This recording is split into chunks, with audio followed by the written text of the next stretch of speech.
Hey, there we go. Sup, dude? Welcome back to the show. Thank you. Glad to be Also, back. for the listeners, it's for the first time. I'm gonna take this off. But thanks for doing it again. Just so everybody knows, we had a failed episode that was great. Many great stories were told, and then I listened to it, and you could only hear me, and then pauses where you could just hear the faintness of you saying something in the background, and that was about it. I mean, I had a pretty weak voice at the start of the quarantine. I've been taking a lot of vocal coaching, so hopefully it comes through more robust this time. I don't want to Nice. blame technology. I'll put the blame on myself. Okay, sure. Yeah, I'll take that. It Yeah. totally was me, but yeah, it's technology. How's it been? So Yes, damn technology. we checked in. We recorded the first one. It was like 2 weeks ago, I want to say. What's happened since? Are you alive still, or you still have a girlfriend? Still alive, still have a girlfriend. What's going on? We had neighbors that just moved in next door. Ooh. And we have a lot more creepy people on our street. There's a lot more loud homeless people at night. And there's been a shitload of construction in the mornings. There's some sort of, they're filling in potholes, and they're doing stuff with the power lines. So who knows what's going on? Interesting. I'm just in the center of all of it, and I have no idea how to react to it. So Yeah, there is I'm just like, all definitely right, cool. I'm just gonna let it go around me. there's an idea like around here too, and by idea I mean I've made this up in my head, but I'm pretty sure it's true. That the homeless, if we don't get back out there, the homeless are going to fully take over the streets. Yes, 100%. There's no question about that. Yeah, they're slipping back. It's not going to be. It's going to be their city, for sure. And the thing is, I think they don't know about the pandemic, and I don't think anybody wanted to tell them that, hey, nobody will be out, because then they would have taken full advantage of that. But they're slowly starting to figure it out as it goes on longer. They're walking an extra block out of their usual territory and being like, hey, I don't think anybody's fucking around. Yeah, there's a lot more. It seems just like exploration going on. Yeah, it's like homeless aloneness. So in the beginning of Home Alone, when he finds out the family's gone, that's what all the homeless are going through right now. They're just walking out in the street like, hello? Right. And if we're not careful, they're going to start setting traps for us. And next thing you know, our hair's going to be lit on fire. Next time I try and go to Trader Joe's and pick up some more dark chocolate nonpareils. We're all going to walk out of our apartments to a paint can to the head. Oh, yeah. It's going to be, and we're going to be totally fine. We're not going to have any sort of cracked skulls or broken bones. We're resilient. What we need to go do is start running the faucets at their porta potties at the encampments. Let them know that we're on to them. Yeah. Yeah, you think they'll just wall up those encampments? Action. Like the places where they're putting them? Well, so I don't remember if I mentioned this in the last call or not, but I live very close to an established homeless encampment at the corner of Beverly and Hayworth. Okay. And I say established in that the city has put porta potties and hand washing stations there during COVID. So they know, and there's like nothing they can do about it, because it's just like, well, this is just the product of how little housing we have. So we're going to at least give you guys this services that you can have to stay as healthy as you can. And yeah, but also, like, is there part of it for you where like it was established by them? They all started to camp there, and then eventually the city was like, it's going to be dirtier if we don't do something. And so then they put that there, and you're like, oh, that doesn't seem like the compromise we should have gone with. Got a neighborhood now. It's little neighborhoods within neighborhoods. It's crazy. We I mean, it's luckily right across the street from a Goodwill, so I understand. But yeah, but I never got that. It does happen a lot. There was like a shelter, and then like just all the homeless people would clamor around it back in Portland, Maine. But what they don't realize is like all the businesses around there are extremely skeptical, worried about stealing and stuff. Where if you go over to like the rich side of town, you go down in that Third Street promenade. I mean, there's some homeless there and stuff, but it's just so much easier to survive around rich people if you don't look really homeless. that's a thing. Do you use Nextdoor at all? Especially during this, I've looked on it here and there just because to see like what a bunch of sirens were and stuff, but it's craziness. It's like, Dude, it's like Reddit, but for moms. I don't know. Nextdoor is just a high neighborhood of rich people who are afraid of the homeless. Like, Yeah. it's a part of living in a big city. I'm not like scared of homeless people, but there's like, I guess a couple of blocks down from me, there was a couple that started camping on a corner, and like it's a very, very residential part of my neighborhood, and everybody was freaking out about them. Just terrified. Like, on Nextdoor. Nice. Yeah. And yeah, like, I we wish got I to had do looked something. it up. We had a guy one time outside our building in Silver Lake, just on a corner, across from an elementary school too. Like, and it was a corner that is a parking lot for like a couple restaurants and a dry cleaner and shit. And on the corner of it, he just put down a blanket and laid down and was just there for like 5 days. Just didn't move from the blanket, just sat there on the blanket. And we were like, oh, and then he was luckily just gone one day. Hopefully he got the good help that he needed. I doubt it. But it was weird of just like, oh, people can just sit down where they are, and we're not going to do a lot about it. Yeah. I live right by a hotel too. They're literally across the alleyway from my apartment. There's a hotel, and it was never super busy before. It's really like borderline hostel levels. Like I would always see, you'd see a lot of like young tourists coming in and out of there, and they'd like wander up and down Fairfax and get drunk and for shoes. But now it's like all people who are clearly like they got in the program of relocation housing people for homeless people in hotels. Yeah. Nice. And so it's like, all right, yeah, we got they got in the right help that they needed, which is good. But it is kind of crazy to me to like see that, and then also still see, there's still definitely like encampments and people who probably either don't know or don't have the capacity to seek out that help. Yeah, they don't. I think there's a combo of don't know, don't give a shit, and just can't even do anything. They need to be drugged by professionals and brought into like a real mental institution. There's some people I just see wandering the streets barefoot, and I'm like, how do you make it more than 4 days like that? And like clearly they have, but like I don't know how you don't just drop dead after 4 days of being barefoot and just pants and a t-shirt on. Dude, I don't know, man. I went to go get food the other day, and I was wearing flip-flops, and my flip-flops broke. And I had to go barefoot from my apartment to Colfax and back. And even that, it's like not even a 4-block round trip. But I was just like, people are going to look at me so differently just because I'm barefoot, because my shoes are broken. I can't walk. You don't do blocks barefoot. Is anything under a block, you're fine. But the second you got to cross the street, you just don't do it.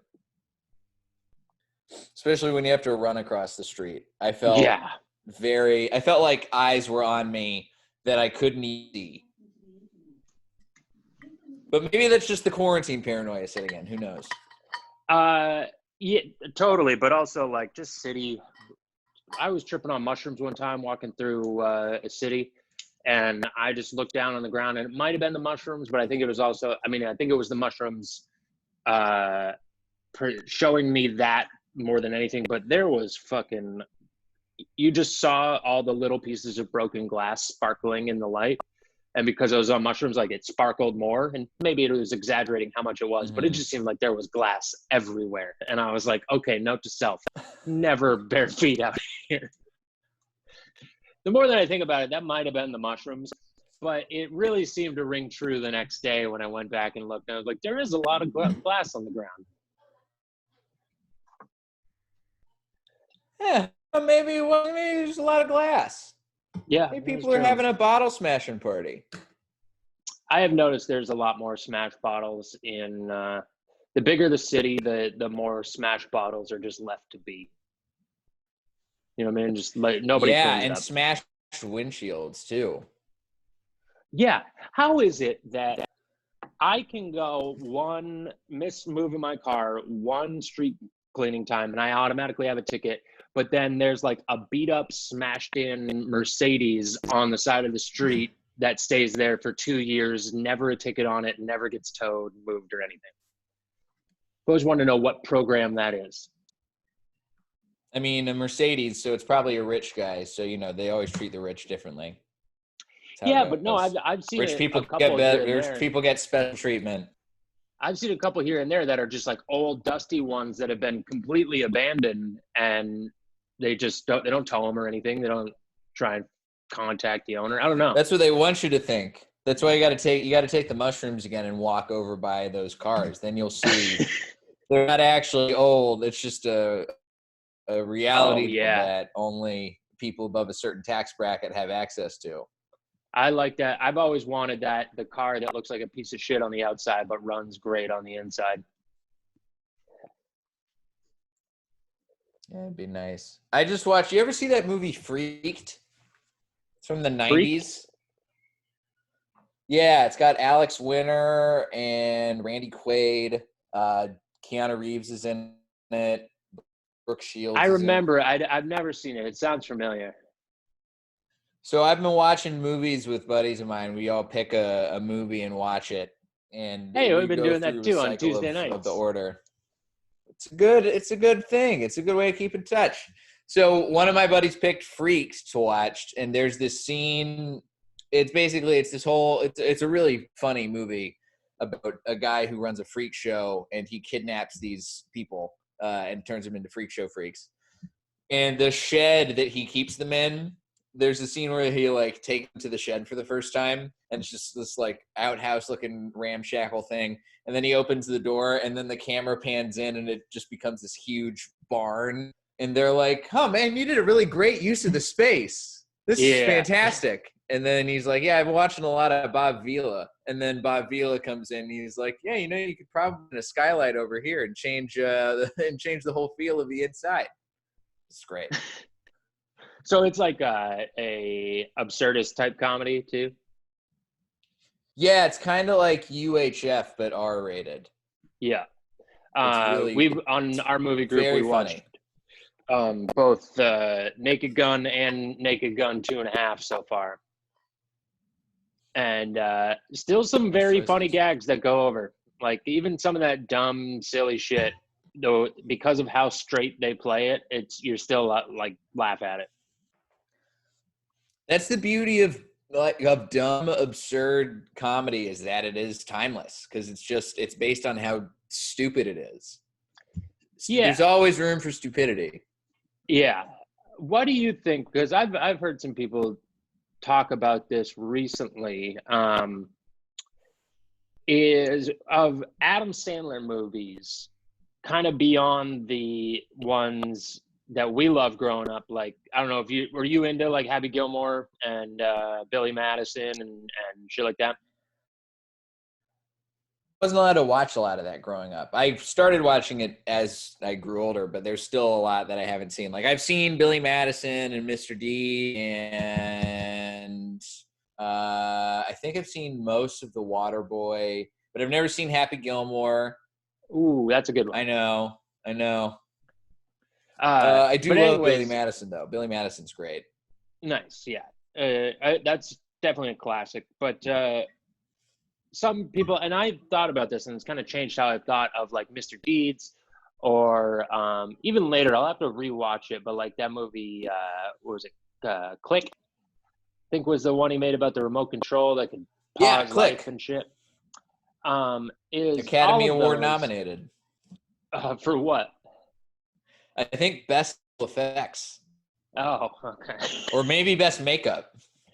I would love if it was a original screenplay. I'm actually going to look that up right now before I forget. All right, let's find out. But he's always just been straight silly. And then for some reason, when people thought as he gets older, like, and he did movies like Spanglish or whatever, that like, oh, it's going to be more serious, but also comedy, and still the comedies he does are just like straight, goofy, dumb comedies. And he's like, I'm not doing anything different. I mean, that's what I've always done. So if you expect some like intellectual, Coen Brothers type comedy, I'm not going to make that. Yeah, I feel you on that. I think there's a time and a place for all that kind of stuff. Like sometimes you want to just watch something dumb and silly, and sometimes you want to watch something a little bit smarter and slicker. Yeah. I think that there's, yeah.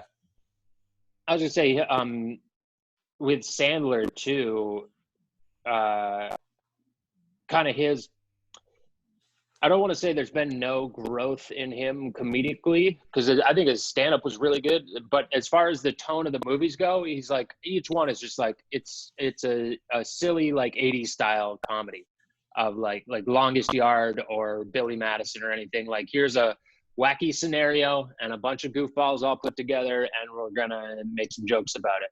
And for some reason, as he got older, people liked that less and less from him.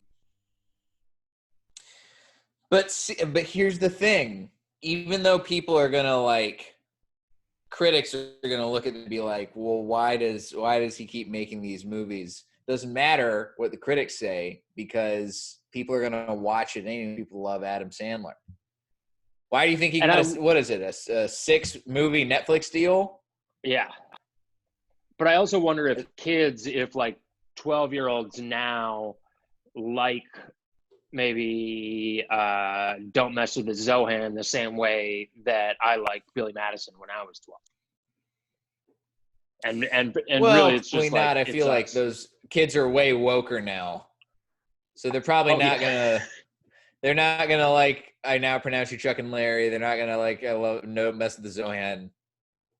The Chuck and Larry one is really the one that I mean, within a year of being made, didn't quite hold up as far as like, I think you're just making fun of gay marriage here. Right. I think this is the whole movie just making fun of gay marriage. Did you see there was a Twitter trend going around yesterday where teens were getting mad at Robert Downey Jr. for doing blackface in Tropic Thunder? But because they just found out or something? Because they just found out, but they didn't actually watch the movie. They were like, okay, Robert Downey Jr. did blackface and didn't apologize. What's the deal? He got nominated for an Oscar, and I was just like, you haven't watched the movie. You don't understand the layers. Yeah. You're like, no, that is what you're saying. That's the joke of the movie. So I don't know what you're upset about. Oh, still one of the best. Man. There's a few of those that are still really funny that you go, God, they just couldn't make that today, but I'll still watch it and laugh at it. Like it's still funny to watch, but you just know somebody wouldn't have unless it was a certain person wouldn't have the ability to make shit like that. Like Chappelle can pretty much say whatever he wants, but other lesser people definitely can't like break through with fucking edgier shit. Right. I feel like a lot of the reason why Tropic Thunder was able to get made was because Ben Stiller was directing it and writing it. Yeah. Without Ben Stiller and his clout, that movie would much harder time getting made, because it was a big studio movie. Yeah. Well, and it got Ben Stiller Oscar nominated, and it had a lot of big actors. Yeah. Yeah, I know. You tell any studio like okay, McConaughey signed on, Tom Cruise is signed on for bit parts, Robert Downey Jr., Jack Black, and Ben Stiller, and we're gonna have blackface. And they're like, it's acceptable. You said Yeah, enough names that will allow one blackface. We can work with it. You've earned one blackface. This is where you can cash in. Oh, that's like, Man, I heard the story if of only it could Donnell still earn Rollins. blackface. Donnell Rollins and Red Grant on being on a show, a reality show, and they wanted them to eat watermelon, and they were like, "Nah, we're not eating watermelon in front of white people." Yeah, it's a good move. Yep. I guess what they ended up doing was they had him cut it up and had beautiful white women feed it to them. That's the only way they would do it on camera. No, that's way better. That's the smart money. That's a good move. That's some chess type shit. Like your agent comes back to you and goes, "Look, you're gonna have to eat the watermelon." And then you're like thinking about it. And you're like, "I've got an idea." Mm-hmm. Yeah, it's you got to outrace the racists. Yeah. Great question, because this has happened to me before. Have you ever gone to shoot something and then they want you to do something either completely different or something that you're like, I really don't want to do this? No, that's never happened to me. I've always been in situations where like everything is put up front. Nothing has ever like changed. What about you? What happened to you? I went to do I used to do trapeze, and I got a part in a horror movie. Fucking course you used to do trapeze. Yeah. You contain multitudes. I'm fucking got a lot of chapters in this book, man.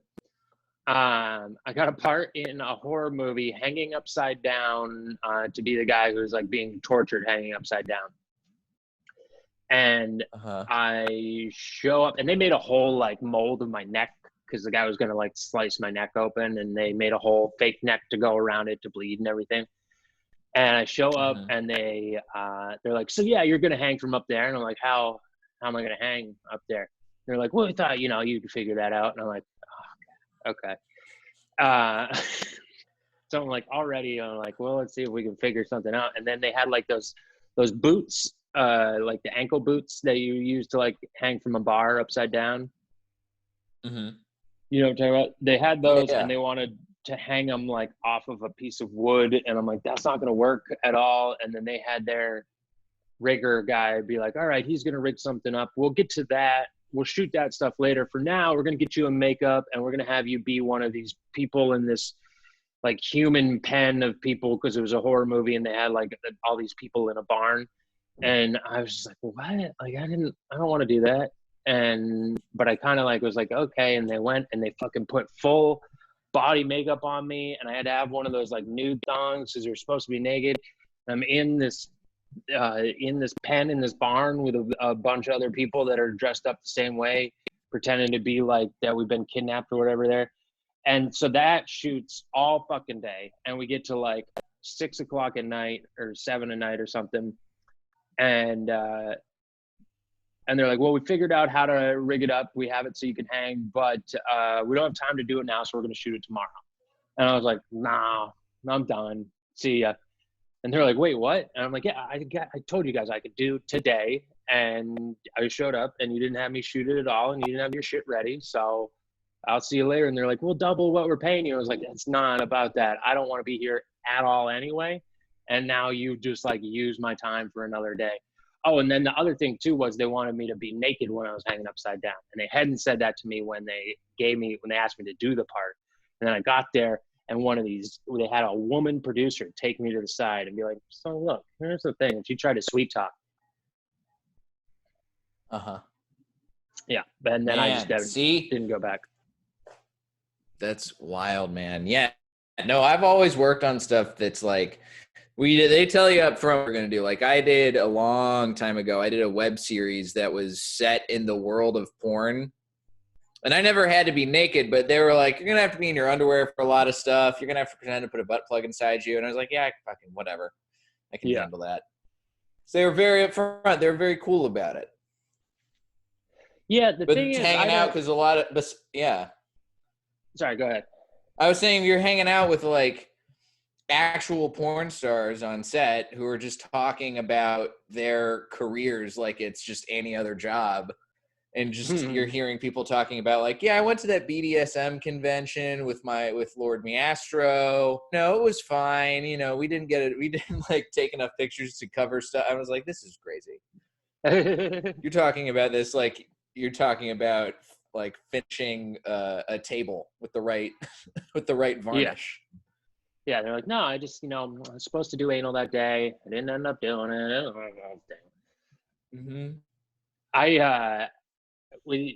Where I record, usually there's a studio. I don't know if you've been to the Third Wheel studio.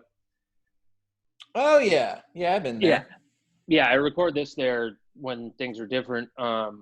But I went in the last time we recorded there was with Malik, and we went in. They just had somebody in there, and the producer was like, "Dude, I got to show you this clip from the people who were just in here." And it's a porn star who has a podcast, and she had this other porn star and her boyfriend on, and her just talking about, there's just like one clip where she's like, yeah, some days, I have to get ready for anal. So I'll have him like pound me for like a week beforehand to get ready. And he's just sitting there like, yeah, I'll do that. It was such an awkward thing. And then she's talking about like, sometimes I got to take 3 dudes at once, and I'll come home and be like, baby, I don't feel like making love tonight. It is nice though. You can separate it from, that is the only way you can separate your work life from your home life from a porn star. Refer to it exclusively as making love when you're at home. Yeah. I guess that is a good way to do it. Yeah. Until you get into the set next day and you read the script and you're like, oh, making love. Okay. And this is gonna cause some problems at home. I'd be rather eating watermelon. We got to change that. Gotta go in. I'm feeding who watermelon? Ashley Larry? The thing is about what you're saying you did though on the web series is I would do anything for comedy. And especially if I thought it was funny, even if I hadn't written it, if I was in something, I am totally down for this. For that, I just felt like used, and I didn't like it. I don't care for horror, and I was like, it was right on the time when I had just started stand up, and I was not doing like plays or acting as much anymore. And I did that, and I was like, okay, immediately, I never want to be on a set that I don't like really want to be on there, because that fucking sucked. Yeah, that's a good call. You got to do what you can to feel better about where you're at artistically. Yeah, not like I've never worked since. Selling out. Okay. I forget, did we end up showing you the skiing clip last time? Yeah. I did. Okay, cool. Then even though people don't get to see your reaction to that, I do want to show, sorry, I thought somebody was at the door, show you a different clip and we'll get your reaction.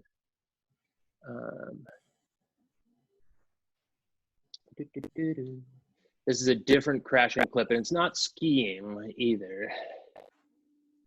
It is, what is this? Oh, Suits, apparently.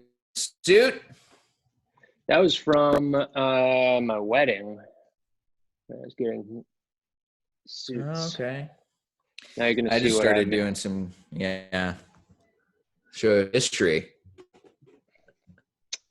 Yeah, these are what comes up for me, the 8 most arrogant Larry Bird moments, and Patrice O'Neal discusses racism. So I really get both sides of it. That's what YouTube suggested to me.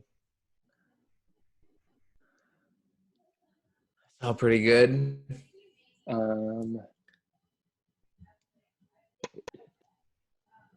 You got the Norm Macdonald pandemic jokes. Did you watch his pandemic set?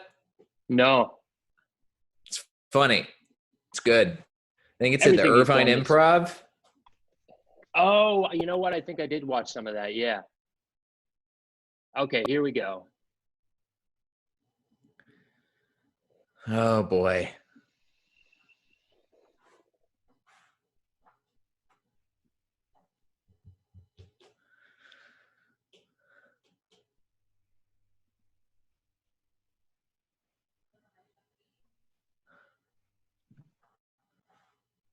Is there sound? I can't hear anything. Yeah, you can't hear the sound. It doesn't matter. All right. Yeah, all that matters is the visuals. Oh, here you go. Oh no. Oh boy.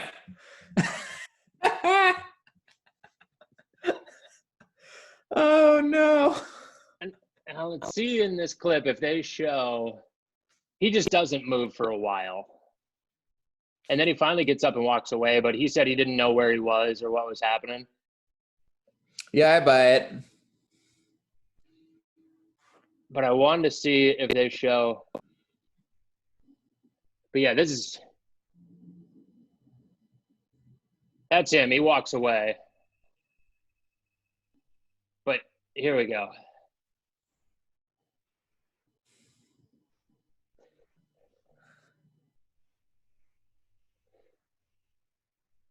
So he just misses every part of the transition and goes up and then out completely down to flat.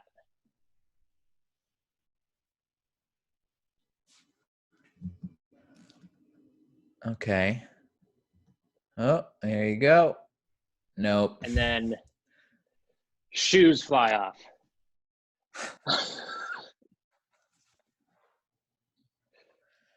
What a landing. All right. I mean, that's the thing. You can tell that dude's a pro because he properly ragdolled when he landed. Yeah, I mean, he did do as much as he could to like mitigate falling, but I mean, he was just falling. He like went up it and pushed out a little too much and just fell straight down to flat. Like had no like bit of incline to kind of take any of the fall. And his shoes fly off. That's my favorite part. Hit so hard, your shoes. Beautiful. It's like a flying V. I will let you know he is Australian. I don't know if that helps you find more humor in that situation. And he did survive. Just to imagine him landing and yelling, "Ow! Crikey! Oh no! Oh no!" I was doing this for my wife the other day. It's terrible, but it was Canadians' reactions to the first mass shooting in Canada. And it was just them. Oh, no. Oh, no. Oh, no. Oh, no. Where? Ah, Nova Scotia, geez. no. Oh, the Scotias, no.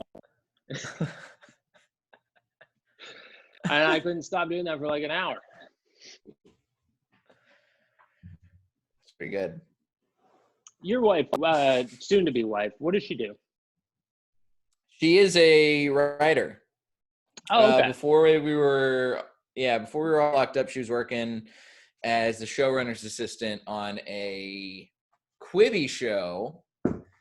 And we have no idea when that's going to go back into production. She is estimating probably June.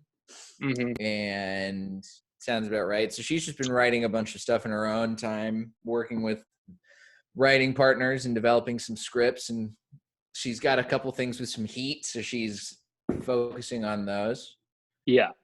So my wife writes as well. She works at a college, but it's similar where like they kind of get us as far as like creativeness and writing and how comedy works, but at the same time, like I feel like our brains are just a little more broken where we'll do something like that and just go, oh no, for like an hour, and they're like, all right, isn't that enough?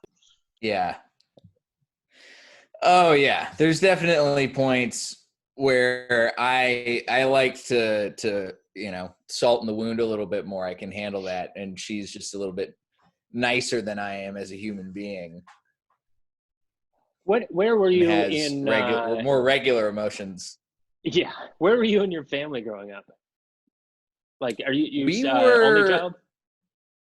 no, I got a younger sister, Younger and she's 3 years sister. younger than me. Hmm. All Yeah, right. we were mostly in Texas, outside of Yeah. Dallas. I just meant where were you like in the siblings and stuff? Oh, Because I and was the the youngest. pecking order. Yeah, Okay. being the youngest, I definitely have an innate ability to sense tension and sometimes cut that tension, other times not at all. But just definitely know the feeling of being around a bunch of older people and they're all fighting, but not with me. But you can just feel it kind of in the air. Oh yeah, I bet.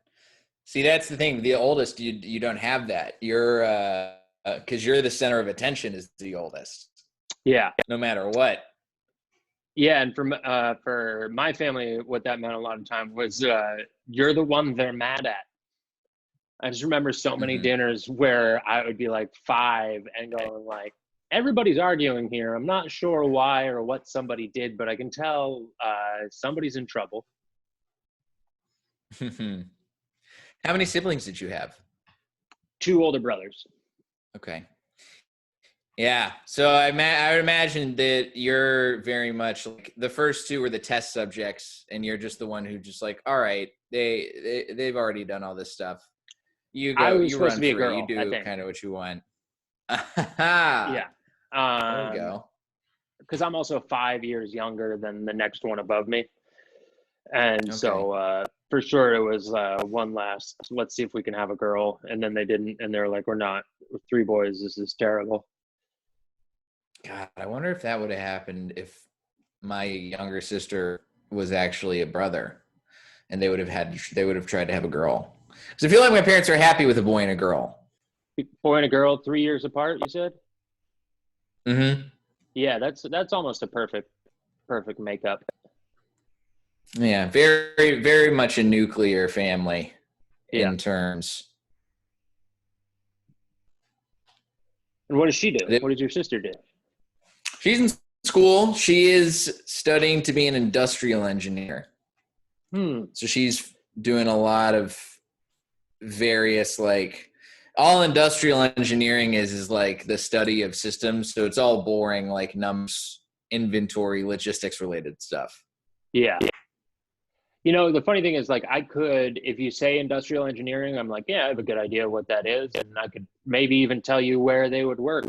But like, what class do they take? I have no idea. I have no idea what classes make up the curriculum No of idea. industrial engineering. It's like that with a It lot of sounds things. like it's kind of one of those things, like an economics degree. It's like there's What is always that? going to be room for somebody who has an economics degree to have a job somewhere, but like I don't know what the fuck they're going to do. Yeah, I don't know totally. what they're learning. Well, I have a degree in history, and other than teaching history, I don't think that's really a. Nobody else has that as their Yeah, prerequisite for getting a job as a history person, unless you're like maybe right. librarian. You could sneak that over. Potentially, yeah. You could do. I don't know. I'm sure they probably didn't care when you started learning how to be a trapeze artist that you had a history degree. I started trapeze in college. It was a college See, so course there you also. go. They didn't even Yeah, care. I did a lot in college that has not led to be useful in any life afterwards, but was real fun at the time. That sounds like the way to do college. Basically, how I did mine. Because I Yeah, went into school, I had a shitload of prerequisites already filled out because of like AP tests. And I took like, as soon as I was able to, I took the minimum amount of credit hours to be a full time student. So I didn't lose a scholarship and just kind of like fucked off and did stand up. And I was like the game show host for our TV station. I did a did lot you of try and drinking. find It was that. It interesting was mostly classes to that. take? I tried. I took mostly stuff in, the cinema school because that was where I had to fill out the rest of the classes. I wanted to do stuff that was like there were classes that sounded interesting to me in like the philosophy department, ecology department, but they all were like you got to take these prerequisites first. I didn't want Yeah, to do the prerequisites, so I was like, this is boring. I'm just gonna stick to English classes and do a lot of stuff because I wound up being a creative writing minor. So I did a lot of writing workshops and cinema stuff. And that was pretty much it. Yeah, I kind of snuck into theater that way. I have a theater minor because I didn't want to take all the things like lighting design and practicum and costume making and shit like that. So I asked if I could pick up a minor, and they like looked at the book and they're like, because pretty much like if anybody does theater, they're usually like full-time, theater major, all in on theater. And I started I did my first play in college, and I was like, I like this. Maybe I'll do a theater minor. And they like looked at the curriculum book and were like, I guess you can. Yeah, nobody's ever done it, but I guess you can have a minor in theater.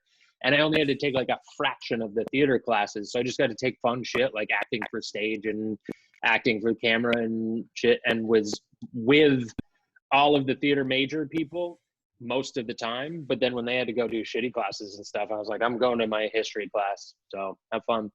Yeah, that's basically what I did. I was hanging out with all the like actual creative writing kids. And the way the minor worked was I got to take all the writing classes, but I didn't have to take any of the lit classes. So I didn't have to read and analyze all these books.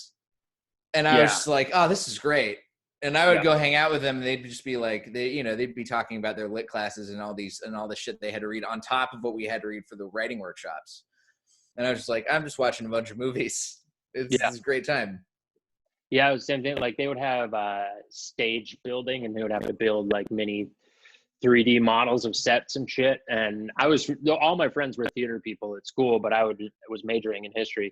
And I would be hanging out with them. They'd have to be all working on that shit and doing their homework. And they're like, you don't have to do any of this? I'm like, no, I have stage movement tomorrow. That's all I have for theater classes. Yeah, I remember my last semester of college, I had run out of stuff to take that like was interesting enough to me, so available for me to take that didn't require prerequisites. So I was like, what can I do? So I signed up to take 2 half-semester classes. I did golf and tennis. Nice. And golf was the first half of the semester. The Arnold Palmer. Good. Golf was the first half, and then tennis was the second half. And the second half of the semester, it rained so much, we only actually had tennis class like 3 or 4 times. But I still got you credit for it. You were black before that, right? Yeah. 100%. You used to be a black man, yeah, and then you took golf and tennis. Yep, that's how I changed. That's how I transitioned. Nice, very. You heard it here first, folks. I'm happy we've got to make that announcement here. Jay Light is a white man now. Jay, I want to thank you for being on again, and for the listeners for the first time. I got to run now. I hope you have a fun and festive rest of your COVID. Thank you. You too. Hopefully, we'll see 2 weeks. We got fingers crossed. We'll see what happens. I doubt it's going to happen, but hey. I could see, though, the clubs, the store and the Improv June 1st. That's my prediction. Maybe. We'll see. I'm thinking summertime. Maybe July, August. But okay. Very different. About we'll do this again the day right around when they open back up, and we can revisit how right or wrong we were. Sounds good. All right, 1 year from today. All right. See you later. See you, dude. Bye.